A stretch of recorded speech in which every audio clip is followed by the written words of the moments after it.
This is problem 1.27 from Francois Tardieu's Backgammon Strategic Concepts book. Chapter 1. Here's the position. We're blue. We rolled a 5-2. Our home board is in the bottom right. Look at three possible moves from the 5-2. I'll give you my quick observations, Tardieu's expert analysis with feedback from XG, some of Tardieu's key points, his summary, and then at the end of the video, I'll modify the position, and I have a few questions about that modified position. Here's the first possible move, splitting our back checkers 24-22, coming down from the midpoint 13-8, like this.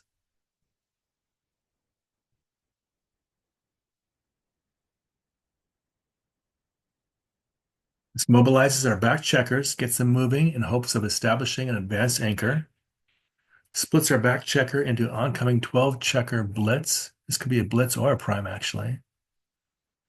It brings the builder down from the midpoint.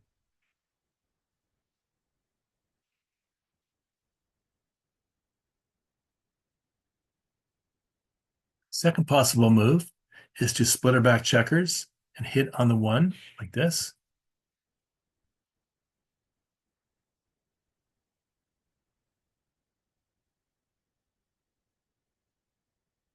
This again mobilizes our back checkers, gets them moving in hopes of establishing an advanced anchor.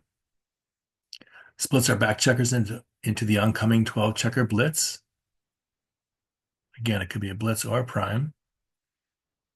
Hits white on our ace point, which is a very deep point, the deepest point there is. Destabilizes white, slowing down their attack here and causing them to leave blots possibly around the board. So with them being on the bar here, it'll be very hard for them to make a new point or to escape that checker.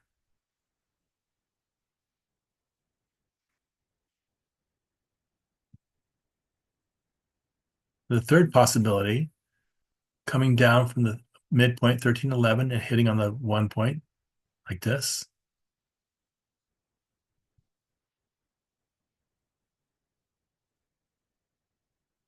Brings the builder down from the midpoint. Hits white on our ace point, which is a very deep point, the deepest point possible. Destabilizes white, slowing down their attack, possibly causing them to leave blots around the board.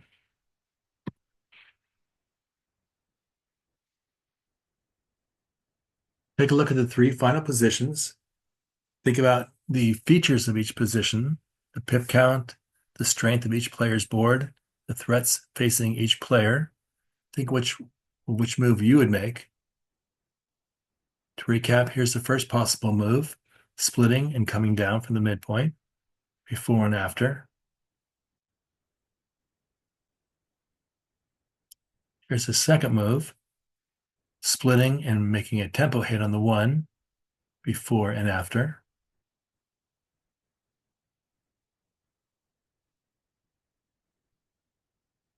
And here's the third possible move, coming down from the midpoint, 13-11, and hitting on the 1, before and after.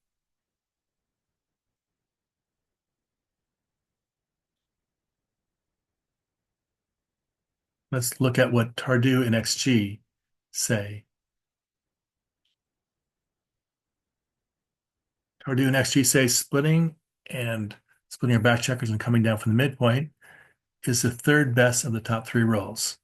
They say, considering that white has only managed to make a 3 prime here, is 6, 7, and 8, we shouldn't rush to split our back checkers. We don't need to split back here. We're opening ourselves up for being hit.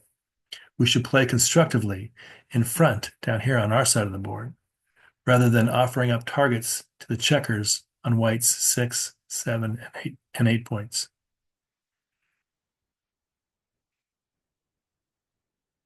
Splitting is the reason why the second move is not rated number 1 also. Or we shouldn't be splitting our back checkers.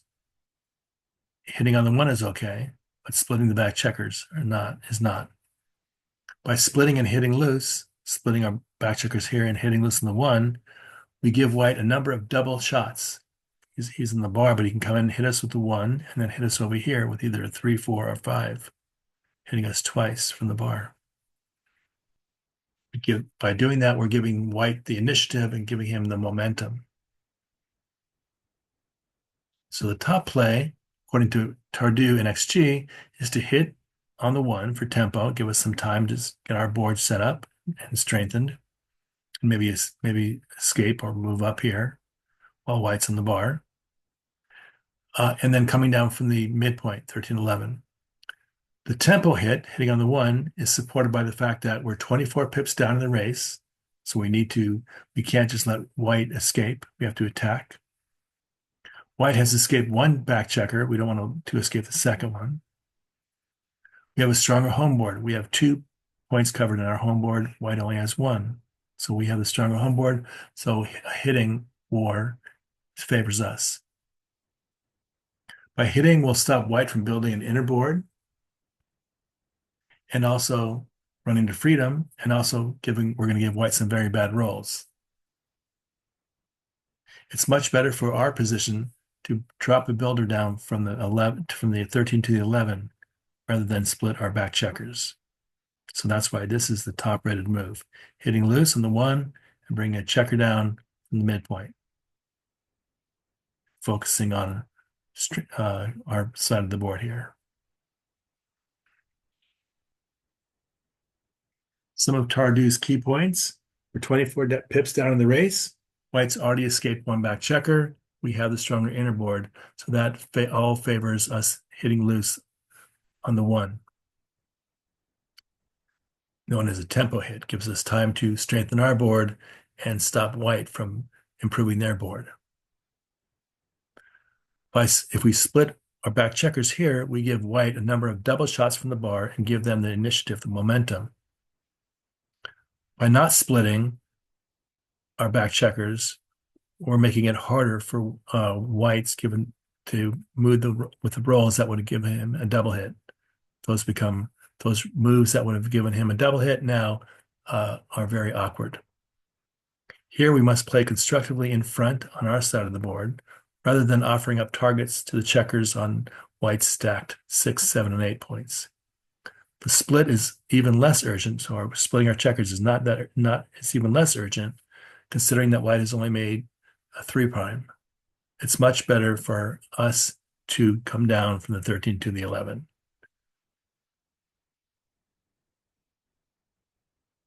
Tardieu summary: with a 2-point board like we have, 6 and the 4 covered, hitting our opponent, putting him on the bar, can force them to come in awkwardly and leave more blots around the board, giving us more shots at them.